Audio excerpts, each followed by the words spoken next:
আমি বলেছিলাম যে এই প্র্যাকটিস সেটটা, এই মক টেস্ট আমি নেব, কিন্তু যে ফার্স্ট হবে, যে আমার কাছে ভর্তি হয়ে 3 গুণ টাকা তাকে ফিরে দেওয়া হবে, এবং সেটা প্রমাণ পাবে তোমরা এখনই।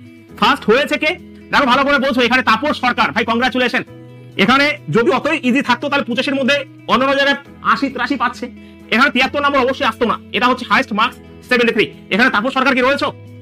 তাপস সরকার আমার দেখলাম দুটো ব্যাচ আগে নিয়েছিল, আগে যত সময় অনলি পুলিশ। আমি একটু ক্লাসটাকে একটু মজাদার করবো এবং তাপস সরকারকে আমি এখন একটু কল করবো, ঠিক আছে? এবং সঙ্গে সঙ্গে ফোন পে করা হবে, সঙ্গে সঙ্গে। 1 মিনিট, আমি আগে আমার ডিউটিটা পালন করে নিই, ঠিক আছে? এরকম ভাবে হয়নি আজ পর্যন্ত, ভালো লাগছে, আমার নিজের খুশি লাগছে অ্যাকচুয়ালি। হ্যালো, হ্যাঁ মনোরঞ্জন স্যার বলছি। তুমি ফার্স্ট হয়েছো, তুমি জানো? তুমি রয়েছো লাইভে, রয়েছো? আগে কোন কোন ব্যাচ নিয়েছো আমার কাছে? আচ্ছা, বাহ, কংগ্রাচুলেশন, ঠিক আছে? আর আরো পড়তে হবে 73 নাম্বার, কিন্তু এটাকে আমার মনে হয় আরো বেশি নেওয়া দরকার ছিল, ঠিক আছে? প্রশ্ন কেমন হয়েছিল তোমরা শুনবে, তাই তো? দাঁড়াও, তোমার কথা শুনছে, হ্যাঁ, লাইভে যারা রয়েছে। প্রশ্ন কেমন হয়েছিল? পুলিশের মতনই হয়েছিল তো? তুমি মানে স্যাটিসফাইড পরীক্ষা দিয়ে? আমি যেটা প্রমিস করেছিলাম যে আমার র্যাঙ্কার্স প্র্যাকটিস ব্যাচ যারা ভর্তি হয়েছে 100 টাকা দিয়ে ভর্তি হয়েছে, তো সেই হিসাবে তার 3 গুণ টাকা তোমাকে আমি দিতে চলেছি, মানে 300 টাকা ফার্স্ট প্রাইস হিসাবে।